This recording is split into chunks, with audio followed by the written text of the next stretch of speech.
90% लोकांचं पोट असा फिरून आणि कुठेतरी दुकानाच्या कड्याने बसून कुठं देवळाच्या कड्याने बसून आहे।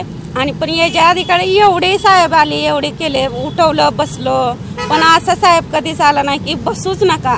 आणि दुकानवाल्याला पण म्हणतात तुम्ही जरी बसू दिलं तर तुमच्यावर कारवाई करेन।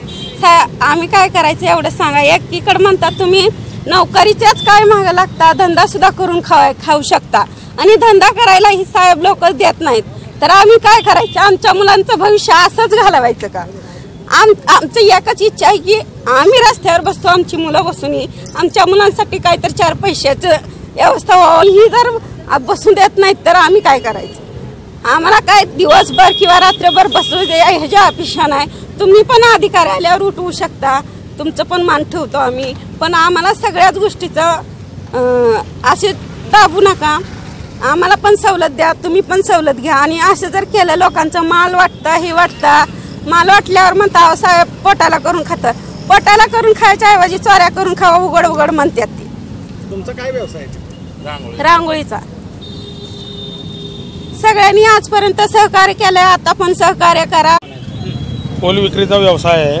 हातावरचं पोट आहे, रोज मंदिरापाशी बसून आम्ही फुल विक्री करून खातो।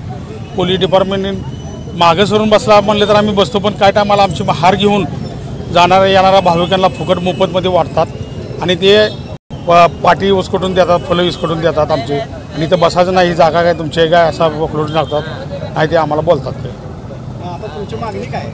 आमची मागणी अशी आहे की आमचं हातावरचं बोट आहे, नगरपालिकेने अथवा या डिपार्टमेंटने आम्हाला कुठेतरी जागा आखून आम्हाला तिथं फुल विक्री करण्यासाठी बसण्याची परवानगी द्यावी। बहिष्काराचं काय? मतदानावरती बहिष्कार होणार ना, मतदानावर बहिष्कार होणार। परिसरामध्ये तर अतिरेक झालाय। पोलीस तो साळोखे कुणी अधिकारी आहेत समजा की तुळशीच्या माळा विकाय बसणाऱ्याच्या गाठोडी उचलून दुसरीकडे टाकायची। एका 80 वर्षाची वयस्कर म्हातारी प्रसाद विकती, बुक्का वगैरे असलं काय छोटं छोटं, तिच्या हातावर काठी मारली, तिचा हात सुजलाय, पोलिसांना काठी मारली, ते दाखवते की प्रत्येक जण त्या ठिकाणी ज्याला भूमी नाही, जो शहरात राहतोय, झोपडपट्टीत राहतोय, ज्याला जगायचं साधन 4 वाऱ्या आणि पंढरपुरातल्या देवाच्या नावावरती जगणारे अनेक लोक आहेत तिथं या शहरामध्ये रहिवाशी आहेत। यापूर्वी कधीच पोलीस खात्यानं अशा पद्धतीचा त्रास त्या लोकांना दिलेला नाही आणि उगीच्या उगीच मंदिराच्या सुरक्षेचं नाव करायचं। आता मंदिराची सुरक्षा म्हणल्यानंतर त्या गेटच्या खालच्या महाद्वार गेट पोलीस चौकीच्या तिथं बसलेल्या माणसांना सुद्धा मारहाण करायचं काही कारणच नाही ना। आता कुणीतरी गन लावायला किंवा लिबीत लावायला, बुक्का लावायला, देवाच्या पाया पडून आल्यावर जे लोक प्रदक्षिणा घालतो त्यावेळेला तिथंच भेटावं लागतं ना, त्याला सुद्धा मारायचं। आज सकाळी 3 पोरं पोलीस स्टेशनमध्ये सकाळपासून मगाशी 5 वाजेपर्यंत त्यांना तिथं आत टाकले आणि म्हणून सगळे जवळपास 150-200 महिला आणि पुरुष माझ्या तिथं कोर्टा शेजारच्या बांधकामावर सगळेजण मिळून आले। मला त्यांनी तक्रार सगळी सांगितली आणि त्यांनी माझ्याकडे कारण असं सांगितलं की आम्ही यांचा बंदोबस्त करण्यात आम्ही निवडणुकीवर मतदान करणार नाही, आम्ही बहिष्कार टाकणार आहे आणि आम्ही निवडणूक आयोगाला कळवणार आहे। मी त्यांना विनंती केली असं नका करू, शेवटी आपण एकदा त्यांच्या वरिष्ठांना कळवू म्हणून मी त्यांच्या समोरनं गृहराज्यमंत्री दीपक केसरकरांना फोन करून सांगितलं। त्याच्यानंतर मी डीवायएसपीला फोन लावला, डीवायएसपी मीटिंग होती, इथले शेअरचे पीआय गवळी होते, ते म्हणजे आयजीच्या मीटिंगमध्ये आम्ही आहोत, आम्ही थोड्या वेळानं तुमच्याशी बोलतो। प्रांत अधिकाऱ्यांच्या बरोबर मी चर्चा केली। प्रांत अधिकाऱ्यांनी काय अधिकाऱ्यांना सूचना दिल्या की लोकप्रतिनिधी 5 वाजता नामदेव पायरीपाशी ही करायला जाणार आहे, तुम्ही त्यांच्याबरोबर काय असेल ती चर्चा करा आणि तो मार्ग सोडवून टाका। मला सांगा ह्यापूर्वी कधीच रिक्षावाल्यांना चाललेली हालत, टमटमवाल्याची चाललेली हालत, सायकलवर एखादा खारी विकतोय त्याला सुद्धा पोलीस विकू देत नाहीत, मनुका द्राक्षापासून बनवलेला सायकलवर विक्रेत्याला सुद्धा बंदी आहे, मोहळाचं मध विकायचा गड्डा घेऊन फिरणारी लोक आहेत त्याला जगू द्यायचं नाही, त्याला विकू द्यायचं नाही।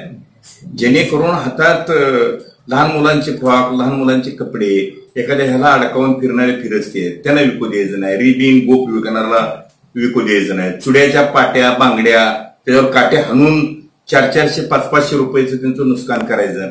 आणि पोलीस खात्याची भाषा काय आहे तुम्ही त्यांची जर नीट ऐकली तर त्यांना मग काही समजत नाही। आणि मगाशी मी बोलताना मी त्यांना विचारलं ह्या आजीला कुणी काठी मारली, कशासाठी मारली, हिला कोण मारायला लागलाय म्हणून सांगतो, हिला म्हणजे तिच्या घरातल्या मुलीला सुद्धा तो आवाजावर बोलत असेल तर तिथं मला म्हणतो तुम्ही आवाजावर बोला.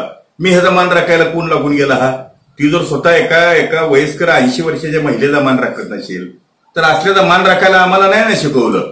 आम्हालाही मग त्या ठिकाणी कायदा कळतो, आम्हाला नियम कळतो, बटणं उघडी ठेवून आमच्याशी बोलतोय तो. डोक्याला टोपी नाही. एक पोलीस अधिकारी आणि लोकप्रतिनिधीमध्ये राज्यपालाच्या अध्यादेश आहे कशा पद्धतीनं वागावं. आणि जर मग तो उर्मटपणानं लोकांच्या देखता वयस्कर महिलांना, वयस्कर लोकांना जर त्या पद्धतीनं बोलत असेल, महिला दिन 2-3 दिवसापूर्वी साजरा करताना त्या महिलांच्या बांगड्या फोडल्या, त्या महिलांच्या त्या ठिकाणी चुडे फोडले, त्यांचे प्रसाद फेकून दिलेत. ही अन्याय अत्याचार करणारी बाब इथं ब्रिटिशापेक्षा वाईट आहे. आणि म्हणून ह्याला कुठंतरी न्याय मिळाला पाहिजे. ते लोक ऐकायच्या स्थितीमध्ये नाहीत. ते उद्याच्याला कसल्याही परिस्थितीमध्ये निवडणूक आयोगाकडे ते लेखी तक्रार देणार आहेत.